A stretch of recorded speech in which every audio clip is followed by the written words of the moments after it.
Hey guys, I hope everyone is doing well. This is a review I've been looking forward to for quite some time now, and I think you're going to find it really interesting. Today we're taking a look at a Kral Bighorn, more specifically a sub 500 feet per second 35 cal Kral Bighorn. Now, those of you familiar with Canadian firearm law know that anything below 500 feet per second doesn't require a license. I obviously have my firearm license, but I'm a curious guy, and I just had to know how larger calibers perform at sub 500 velocities, for two main reasons. One, I'm interested in what's available to shooters who want to hunt or do pest control without getting their firearm license. And two, my favorite airgun configuration is sub 500 feet per second 25 cal. I usually have a lot of luck with those guns and see some great accuracy. So let's see how far we can stretch that line of reasoning. Worst case scenario, I end up having to tune up the gun to full power, in which case I've seen enough reviews of the Bighorn and shot enough Kral guns to know that it'll perform well at higher velocities. In the interest of full disclosure, I bought this gun with my own money, but I do have an active working relationship with Canada Shooting Supply where you can pick these Bighorns up.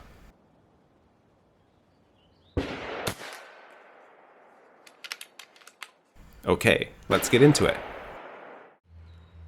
The Bighorn is very typical of most other Kral rifles. The Turkish walnut stock is gorgeous, the build quality is solid, and the fit and finish has a few eccentricities that in my opinion are totally acceptable at this price point, about $1,000 Canadian.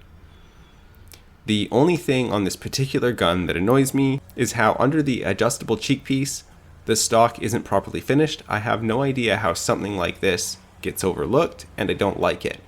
But that's my only real complaint, so I think that's pretty good.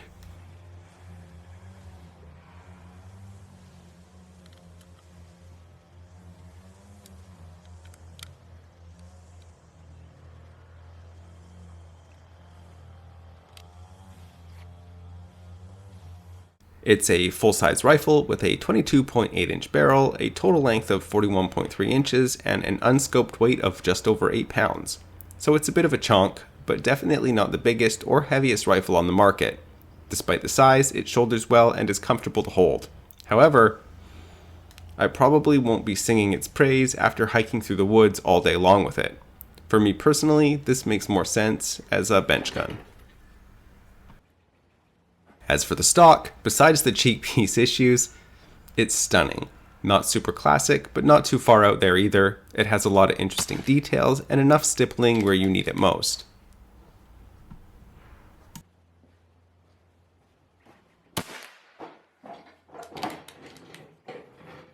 The overall action is one you'll be familiar with if you've spent any amount of time with other Kral guns. I feel like a bit of a broken record sometimes when reviewing these. The safety is solid and in a convenient location, the side lever is smooth and doesn't have a lot of slop or play, the trigger is great but definitely not match grade. That being said, it's as good or better than other guns I've shot in the same price range.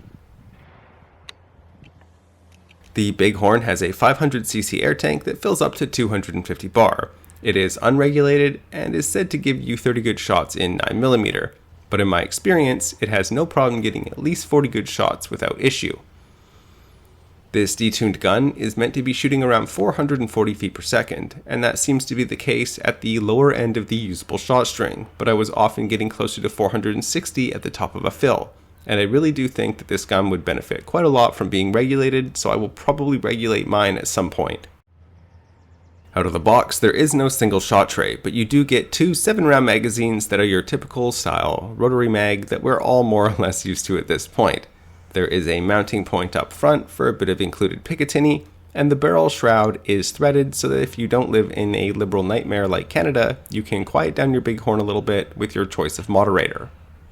However, this detuned 9mm gun wasn't super loud. I wouldn't go so far as to say that it's backyard friendly, but it was only slightly louder than a sub 500 feet per second 25 cal rifle, and many of those are in fact backyard friendly. But I guess that ultimately depends on the quality of your neighbors and the size of your backyard.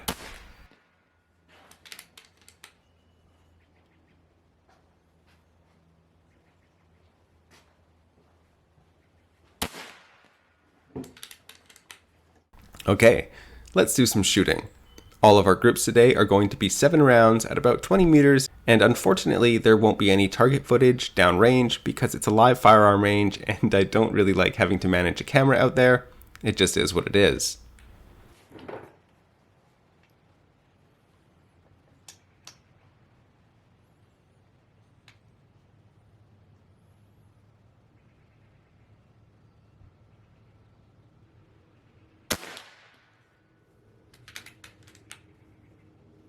Our first group is with 81.02 grain JSB exact, and it's very good. Honestly, better than I was expecting, and that's always nice.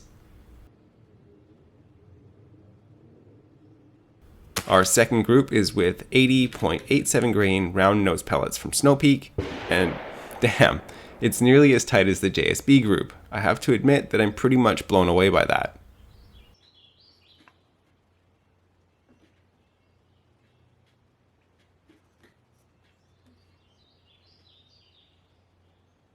For our third group, I shot 82 grain Grizzly slugs from H&N, and this gun doesn't like them at all. Not only was the group about 2 feet down and 10 inches to the left, it was also wildly spread out. I shot 4 rounds of these, with a group about the size of a dinner plate, before I pulled the mag and emptied it. Not worth wasting the air when you only have a limited supply on hand, in my opinion.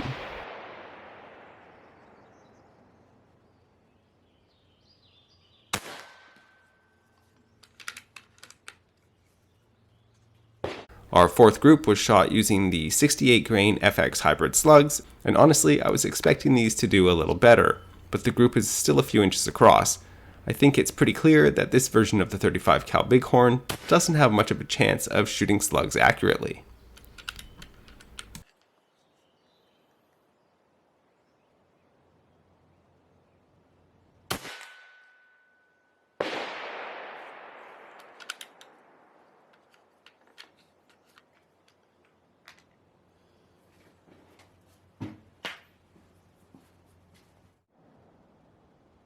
Okay, so I started shooting the gun pumped up to just shy of 250 bar, and it's now down to about 200 bar. I wanted to shoot the first 2 pellets again to see how much the groups would change from the top of the shot string to the bottom.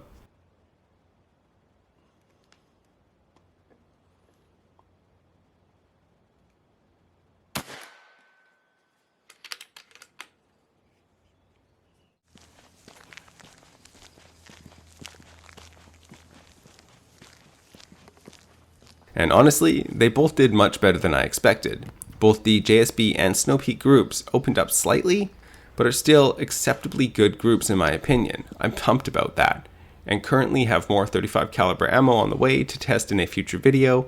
As for now though, I think it's safe to say that the sub 500 feet per second 35 cal Bighorn is a solid success.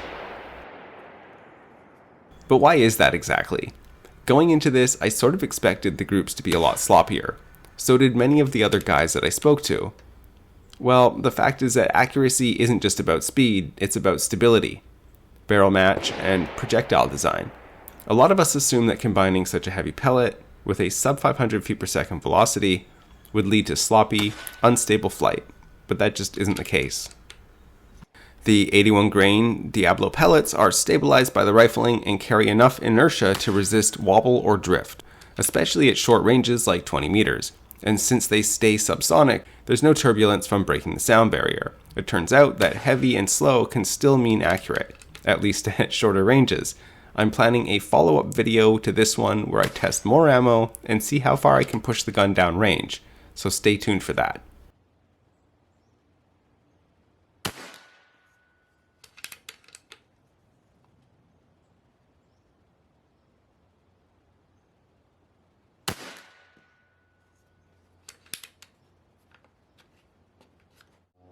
As for my final conclusion about the sub 500 feet per second 35 cal Bighorn, I love it. It's no secret that I like Kral guns. I've had great experiences with them, they shoot well, look great, and don't break the bank. The Bighorn doesn't deviate from that recipe, and I think it's pretty cool that you can get a gun producing over 30 foot-pounds of energy without a firearm license here in Canada. At a time when our shooting options are shrinking every day, it's nice to shoot something novel that puts a smile on your face. and this 9mm Kral definitely put a smile on my face. And it very likely will not be the last sub 500 feet per second 9mm airgun that I purchase. Let me know what you think about this configuration down in the comments, and feel free to like this video or subscribe to the channel if that's the sort of thing you're into. Thanks for watching and have a great day.